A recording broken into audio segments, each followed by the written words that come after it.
మన ముందు ఉంచినటువంటి గోల్ సెట్టింగ్. ఇప్పుడు అందరూ మల్టీనేషనల్ కంపెనీస్లో పనిచేస్తున్న వారికి తెలుసు గోల్ సెట్టింగ్ ఏంటో. ఈ వారంలో మనం చేసి పూర్తి చేయవలసినటువంటి ఒక రెస్పాన్సిబిలిటీ మనకి ఇచ్చారు, దాన్ని గోల్ అంటారు. ఈ వారంలో నువ్వు దాన్ని కంప్లీట్ చేయాలి. అది చాలా కొండలా అనిపిస్తుంది, కానీ సిన్సియర్గా ఆ పని చేసుకుంటూ వచ్చినప్పుడు అది సునాయాసంగా పూర్తి చేశారు అని తెలిస్తే నెక్స్ట్ వీక్ ఇంకా ఎక్కువ టార్గెట్ ఇస్తారు. యూ కెన్ డూ ఇట్, నువ్వు దాన్ని చేయగలుగుతావు అని చెప్పి ఎక్కువ రెస్పాన్సిబిలిటీస్ ఇస్తారు, ఎక్కువ ఇన్సెంటివ్స్ ఇస్తారు, ఎక్కువ బోనస్లు ఇస్తారు, సాలరీలో ఇంక్రిమెంట్ ఇస్తారు.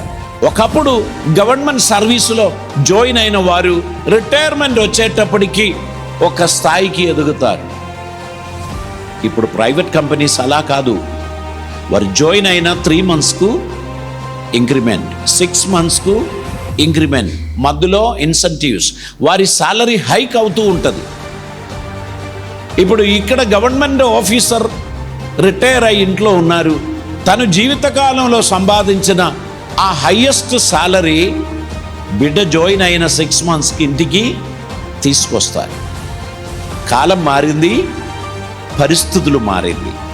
మనుషుల యొక్క ఎఫిషియన్సీకి రివార్డ్ ఇవ్వాలి అనేటువంటిది నేర్చుకున్న కంపెనీస్ వారిని హైర్ చేస్తూ వారి పొటెన్షియాలిటీని బయటికి తీసుకొచ్చి వారికి మంచి రివార్డ్ ఇచ్చి వారిని రికగ్నైజ్ చేస్తారు.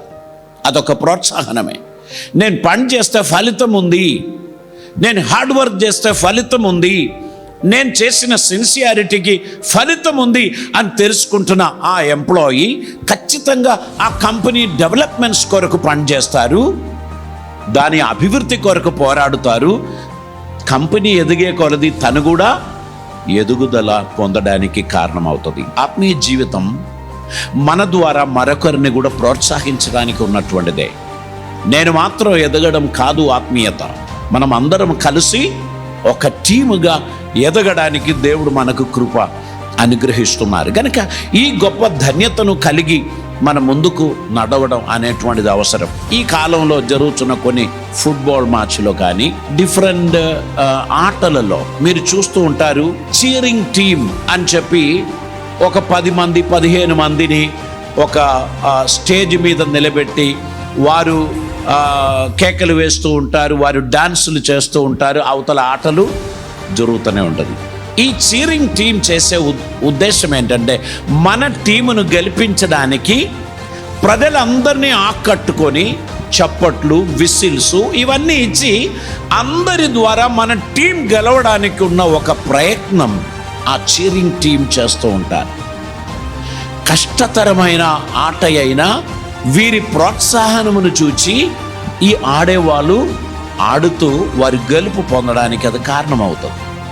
ఒకరు కష్టపడుతున్నప్పుడు ఇంకొకరు ఏం చెప్పాలి, యూ కెన్ మేక్ ఇట్, చాలా కష్టం, నేను ముందుకు వెళ్ళలేను, నేను చేయలేను అనుకుంటున్నా. No, you have that capacity, you can do it, నువ్వు దాన్ని చేయగలుగుతావు అని చెప్పి అందరూ కలిసి చప్పట్లు కొట్టారనుకో, ఒక నూతనమైన ఎనర్జీని వారు సంపాదించుకొని వారు ముందుకు వెళ్తారు.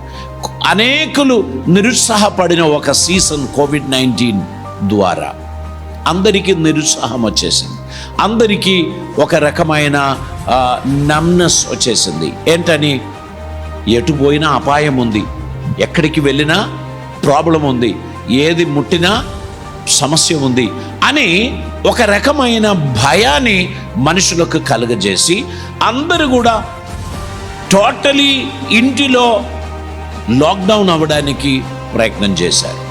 అప్పుడు ఎవరిని ఇంటికి రానియరు, మనం ఎవరి దగ్గరికి వెళ్ళము, ఎవరైనా వస్తే వెంటనే మనం మాస్క్ పెట్టుకొని మాట్లాడడం, ఇవన్నీ జరుగుతూ ఉండే ఒక రకమైన నిరుత్సాహం మనుషుల్లో వచ్చింది, భయాందోళన కలగడం స్టార్ట్ అయింది. ఎక్కడికి వెళ్ళినా అక్కడల్లా ఒక భయం. ఇటువంటి సిచ్యువేషన్లో చాలామంది బయటికి వెళ్ళడం మానేశారు, చాలామంది ప్రజలలోకి వెళ్ళడం మానేశారు. అందరూ కూడా స్వయం పరిమితమైన ఒక లిమిట్స్లో ఉండడానికి ప్రయత్నం చేసినటువంటి కాలం. ఈ కోవిడ్ పూర్తిగా అయిపోయినా కానీ కొందరు అందులో నుంచి ఇంకా బయటికి రాలేదు. వారు ఇంకా అలాగనే ఉండిపోయారు. సో మిగిలిన వారు చేయుచున్న కార్యములు, వారు చేయుచున్న మంచి కార్యములను గమనించి ఒక్కొక్కరిగా బయటికి రావడం, సమాజం అంతా మరలి వారు మేల్కోవడం అనేటువంటిది జరుగుతుంది. మనం అప్రమత్తంగా ఉండకూడదు అని నేను చెప్పినట్లు దాన్ని వ్యాఖ్యానించకండి. మనం ఖచ్చితంగా అప్రమత్తంగా ఉండాలి. కానీ డేంజరస్ సిచ్యువేషన్స్ను ఎదుర్కోవడానికి తగిన మానసికమైన ధైర్యం మనం సంపాదించాలి.